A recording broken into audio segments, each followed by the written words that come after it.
mixed feelings about that. I do too. I did it at the time, but it was too late for me to change, so. Yeah, there are a lot of things that, let's say, I don't want to say diehard, but very, very, very literal approach, I think is sometimes a little ridiculous. And I have to mention in that second sonata, there's a spot that goes, and a book I have on the sonatas says Beethoven said to play it 1, 2, like that. And he said, whatever you do, do not use your left hand to help out with those. Which sounds like this.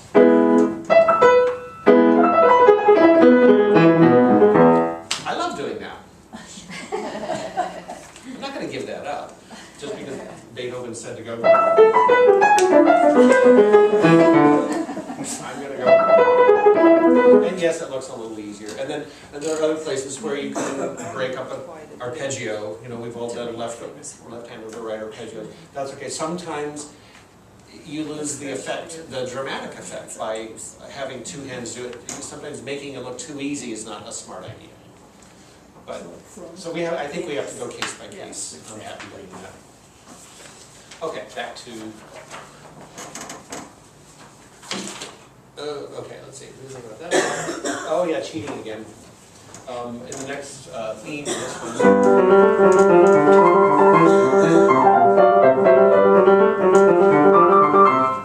There's a trill with a third in it.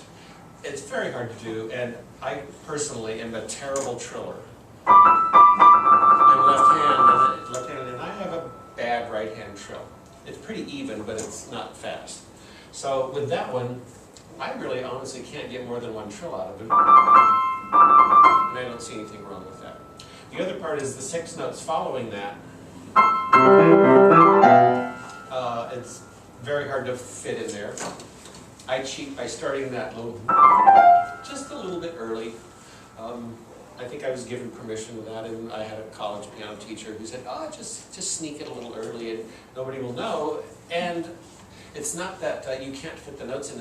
I don't think it sounds great. It sounds crushed. You don't really hear the notes if it's super fast. Here's as written.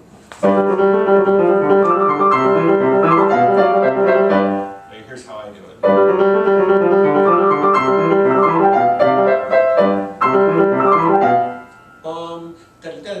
So I started about 2 30-seconds early, or 1 30-second note early.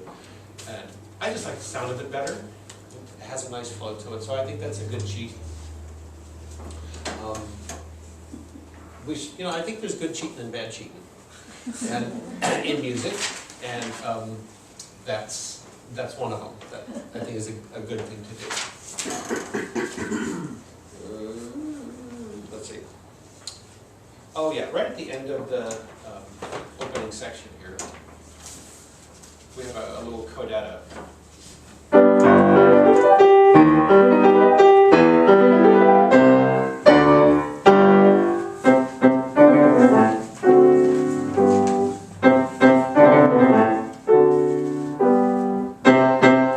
And that's a little comic moment. It's semi-serious, and that cadence is so pat and kind of out of place that it has to be really set up. And I think it's quite implied in the notes that there's a big gap in there, a fairly good-sized break. It's not a beat. You're not taking an extra beat. You are simply creating a spacer between beats. And we don't hear it as an extra beat. I hope we don't hear it as an extra beat. But it's necessary for comic effect. And I will even act that out. Not that they would do it live, but if you go...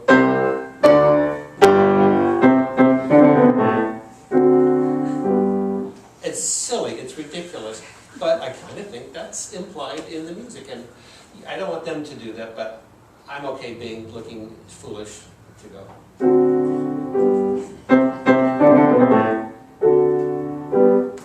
And I don't ever want to see that on the stage. I hate it when classical musicians mug on stage. I hate that. But I'll do it in a lesson to get my point across. So a spacer is often, you know, that's implied in the music. There are places in some of the sonatas where Beethoven will come and he'll put a whole measure rest, which is strange. But often that is meant as a big fermata. I mean, you can take actually much more than the whole rest there. And there's other places that you can just tell it doesn't work right unless you take a nice big gap between these ideas. And that's one spot. And those trills are difficult to do. I'm going to thank Rick Andrews for this. I had no idea about something called skipped fingering until I heard a student who took a lesson with him, told me about it, said, oh, skip fingers, and you get a lot of control. And I'm now an absolute fan. I use skipped fingering all the time. So because I have a bad trill, I can't do that too well. I have a little more success even with 5 and 3. That's just the way my hand works. So I recommend trying out different fingerings for trills and try skipping fingers. 3-1 is really common. That's the only way I can trill with my right hand very well. You know what kills me? I'll get like a non-music major in, and I've learned to ask them the question, how fast can you twiddle your fingers? 3 and 2. You know, an engineering guy will come in, and with these 2 fingers, he'll go like that. And I say, well, you want to hear mine? Here's mine. I've taken piano since I was 5, and that's all I can do. My left hand's a lot better. With trills, it's important to remember that steadiness is more important than speed. If you're a beginner, if you're a concert pianist, yes, you have to have that quick buzz, but if you can go and trill evenly, it's going to sound pretty good. You add a little pedal to that, and it's going to have the right effect, and that they don't have to blaze away at it. And a trill that's full of holes sounds worse than a slow, steady one, I think. So go for steady first, and then speed that thing up. Sorry.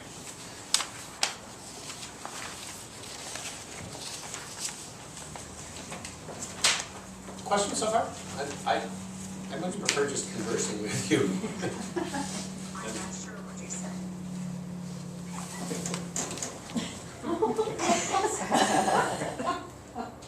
Sorry. That's weird. Siri is listening to me. Okay. I think I made a little mistake here. At the bottom of page 3, it says in the development section, which is this part.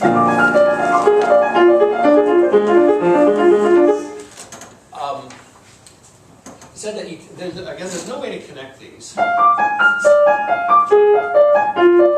And you have to toss your hand down the keyboard. But you can make it sound more connected. I said incorrectly, if you match the dynamic of the thumb notes to give the impression of connecting them. I really meant 5 and 1. You know, that last note of a group and the first note of the next group, if they're the same loudness, it'll sound like you're connecting, even if they're not literally connected up. I use that in arpeggios too. Boy, that's a tough subject, isn't it? Arpeggios. For instance, let me ask, when you teach arpeggios,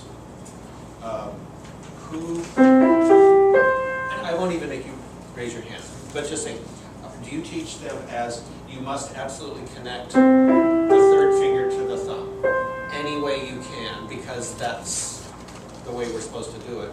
Or do you say you can get the same effect with a slight release between the groups? As long as they sound connected, you're fine. I'm in that second group. That as long as they sound connected, terrible. Again, that's better. I'm not really connecting my 3rd finger to my thumb. I was taught that, but that is such a strain that I don't find it worth it. So I like the idea better that you, 1, 2, 3, this third finger note is the same loudness as your thumb note when you land on it. And if those are the same, we will perceive that we're connecting our notes. So, and I hear that more and more from other teachers out there in videos. They'll say, don't try to make that absolute connection. And that's true of a lot of things that we made over here. Well, let's jump forward. I mentioned skip fingering one more time in the scherzo of the sonata.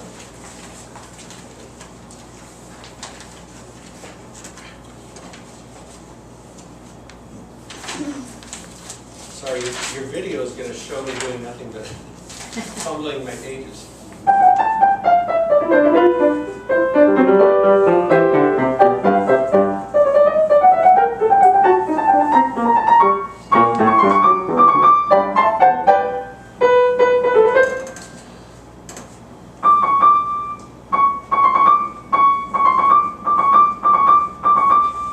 Little patterns like that, those little half-step patterns. It can be done 3-1-3, 5-3-5. Again, I like 5-3 rather than 5-4 or 4-3 on little half-step patterns like that. So I use that skipped 5-3 a lot in this movement. I'm just going to mention that. Oh, Let's see. Oh, staccato. We'll talk about the staccato in the last movement with chords.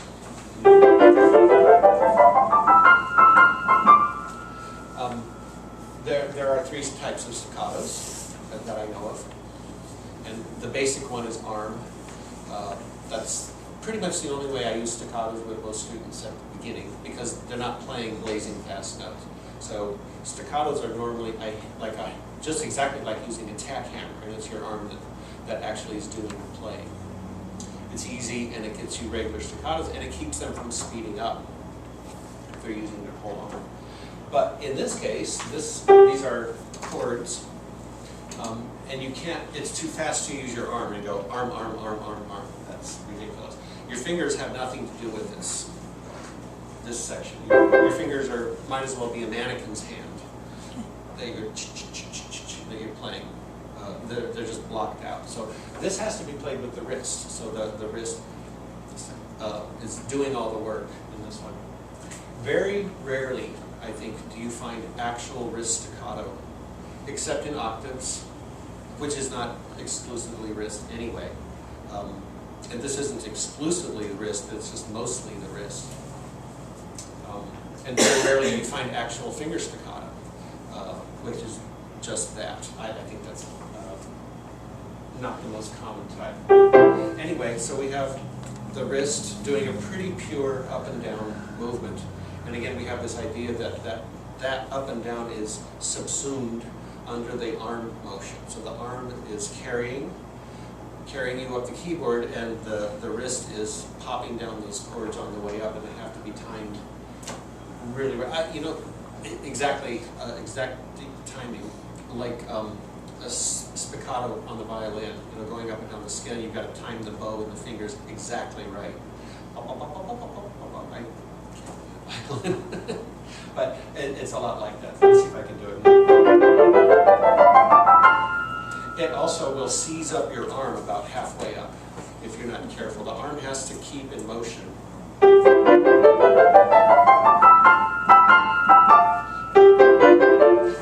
The student is likely to just grip their upper and their lower arm and tighten up their elbow. You have to work with that, especially keeping that arm in motion and not let it stay locked in space. So keep the arm moving and as free as you possibly can. You can also extend this pattern, see if they can go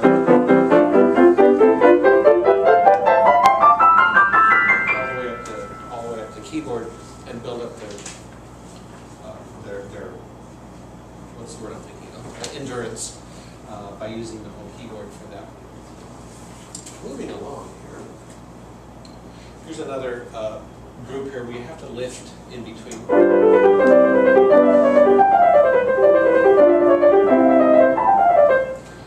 Not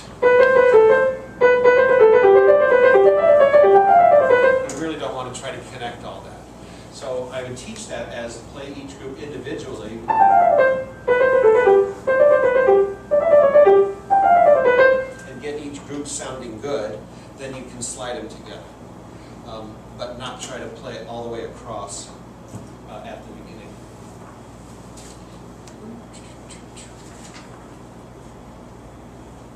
We talked about trills a little bit already. There's some right at the end of the sonata. Some long trills here.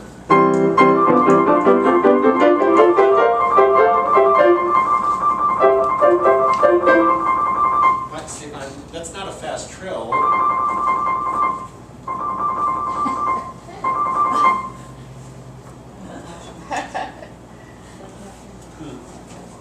I don't know where it is.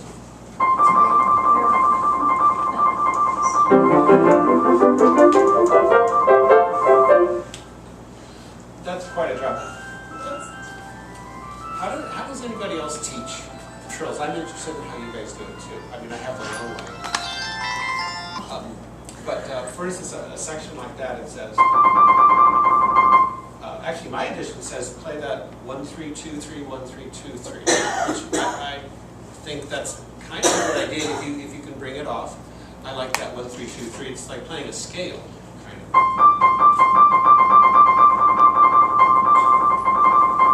I can probably get faster with that, but it's usually a little broken up. I find it very hard to play super even. But can we just ask, I mean, how do you guys get students to become better at trilling? Is it just doing it? Has anybody ever made a student get better at trilling? Very often they do a 2-3, and then they Yeah. tense up, you know. That's my problem with 2-3. Yeah. But if you have a natural one, do you guys know if you have natural 2-3 trills? Like you could just do it easy. Who has one of those? You just can go. I had a student like that. I had Yeah. a student like that one time. It's just insane. But nobody here has a natural. Do you have a natural 2-3 trill? I don't know. Anyway, some do, some don't. It's like curling your tongue or making your eyes move different directions, stuff like that. It's just built in. But better to go. And I got that idea from our percussion instructor. I watch working with mallets, and when those guys are doing like one-handed tremolos on marimba, they do it measured, and they usually have a certain number of those that they do, and they're not very fast, using that radial motion. And that got me to thinking more that that sounds pretty good, and that's a good substitute for speed, evenness. Even tone, even rhythm, and it'll sound fast. It'll sound pretty good, even though it's not blazing fast. Okay. I think we should move on to the pathétique.